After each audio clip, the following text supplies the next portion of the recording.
For my Nvidia swing trading and low frequency day trading, I've netted over $13,000. What's up everyone? I'll show you guys 4 different ways to trade Nvidia. I'll provide some examples as well as real results from TradeZilla. First, let me explain why I actually trade Nvidia without owning Nvidia shares. The reason is because Nvidia itself is great for long-term investment. So if you are planning to do long-term investment, then it makes sense to buy Nvidia shares. If you are planning to swing trade or day trade, I would highly recommend buying Nvidia's options or leverage ETF instead. Especially for those with small accounts, buying Nvidia shares is not really budget friendly. The first method is to buy NVDX leverage ETF. There's 3 criteria I would factor in. Is the daily RSI less than 65? If the answer is yes, we move on to the next piece. Is the RSI 1 hour less than 30? Or did it reach below 30 recently? If the answer is yes, we proceed to the next step, which is for us to split our capital into multiple lots. Let's assume if we were to buy 4 lots of Nvidia, 100 shares each, we're looking at $54,000. I'm assuming most of you who are watching the video don't have $54,000 in cash. So let's switch this up. Let's say that there is a leverage ETF for Nvidia, and there is one called NVDX 2X leverage ETF for Nvidia. If we were to apply the same methodology, it will only cost us $7,100. Here are some examples of buying NVDX shares at multiple lots. I started accumulating these shares on November 12th, and then I sold 800 shares of NVDX on November 21st, netted $598. Method number 2, sell NVDX put options. So put options, basically selling NVDX put options gives the buyers the right to sell you the shares at the strike price. So basically, there are some criteria that I follow. Is the daily RSI less than 65? If the answer is yes, we move on. Is the RSI 1 hour less than 30 or reached below 30 recently? If it's yes, then we'll proceed to sell put options. Typically, I prefer to sell put options 1 to 2 weeks out with strike price below my average cost. So I'll give you guys some examples. Let's assume that we accumulated 400 shares of NVDX. Average cost is $18.38. If we were to sell put option, then I would sell one NVDX put option at $17 strike price. I'll sell another NVDX put option at $17.50 strike price. The reason is because if NVDX were to fall below our strike price by next week, so let's assume next week pass, NVDX is trading below our strike price. So let's assume NVDX market value is at $16.50. Let's assume we own 400 shares of NVDX at $18.38. And I sold one put option at $17 strike price 1 week out, collected $50. Sold another put option at $17.50 1 week out, collected $65. So if NVDX falls below our strike price by next week, then we'll end up getting assigned the shares. So we have to buy NVDX at our strike price of $17. But the cost is not actually $17.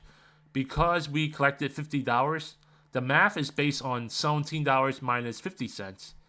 Because 50 cents is actually the amount per share. $16.50 is our average cost, and if our second lot of put options get assigned, it will be $16.85.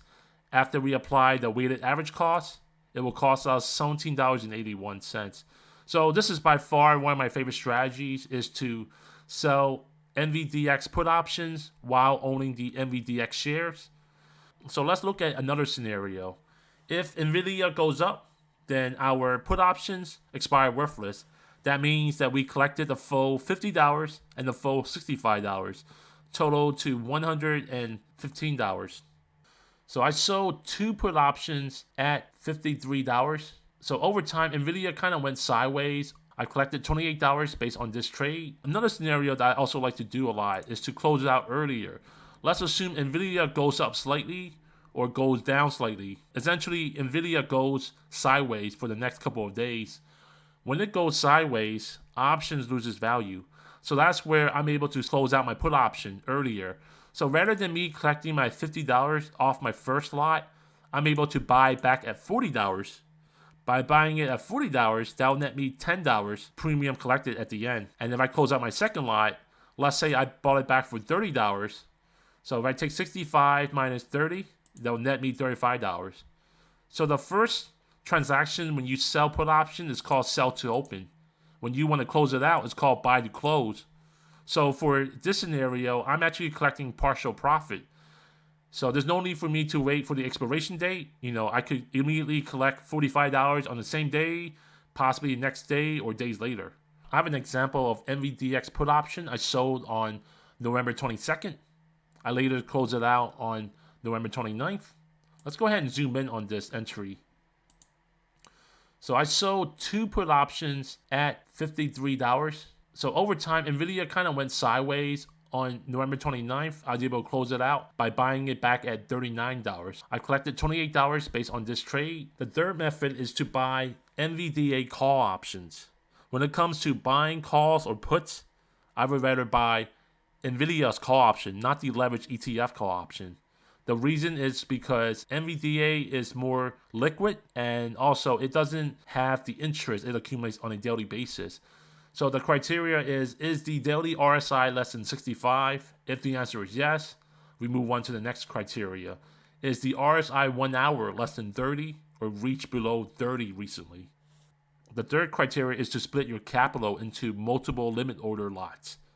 And then we'll start off with buying 1 call options.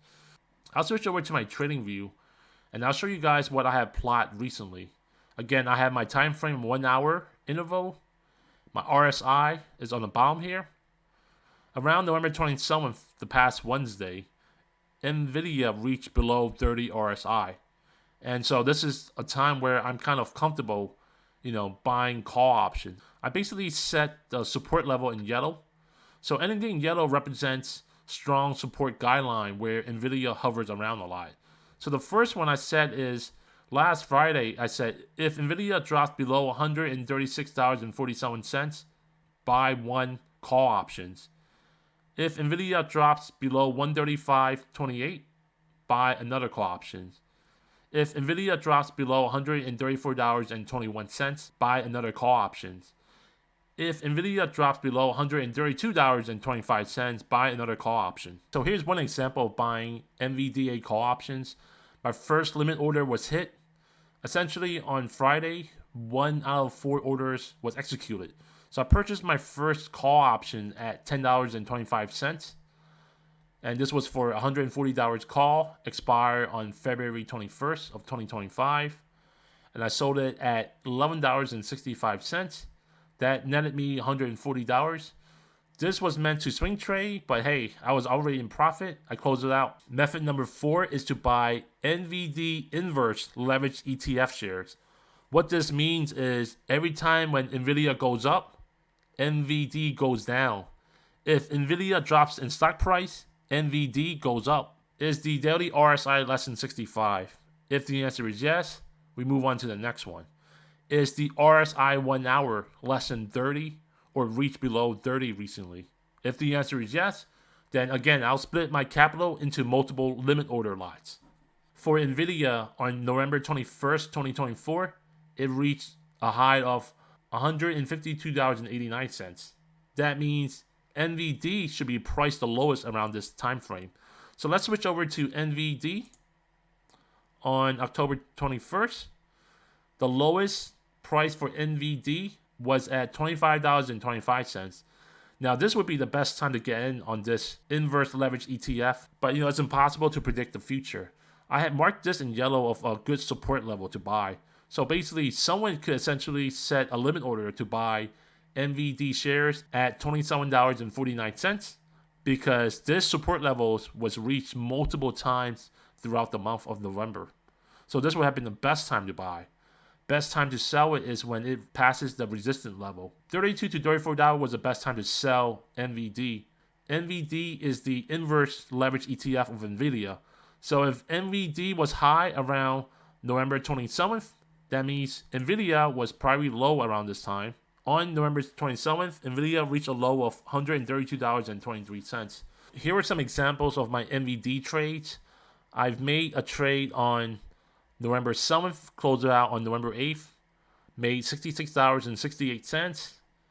I've purchased and sold on the same day, low frequency day trading, $82.47 profit. I've also done another low frequency day trading on November 12th, netted $33.84. So with NVD, I don't have many transactions because I'm more about long for Nvidia, not so much short. But whenever I see pullback, I will set up short option play, buying inverse leverage ETF. So just based on my history, I have a lot more longs than shorts. Those 4 methods I mentioned netted me $13,000 plus. My profit factor is 6.38. Trade win percentage, 93.86%. Average win-loss trade is 0.42. Average win is $148. Average loss is $354. I sorted this by the highest net P&L. So I made a trade on July 5th, closed it out on July 9th, netted $2.2 thousand. I made a trade on July 10th, closed it out on the same day, netted $1.2 thousand. Made a trade on November 12th, closed it out on November 21st, netted $770. So all of these entries stems from those 4 methods I mentioned. I hope everyone finds this video useful. Don't forget to like and subscribe. I'll talk to you guys next time. Peace.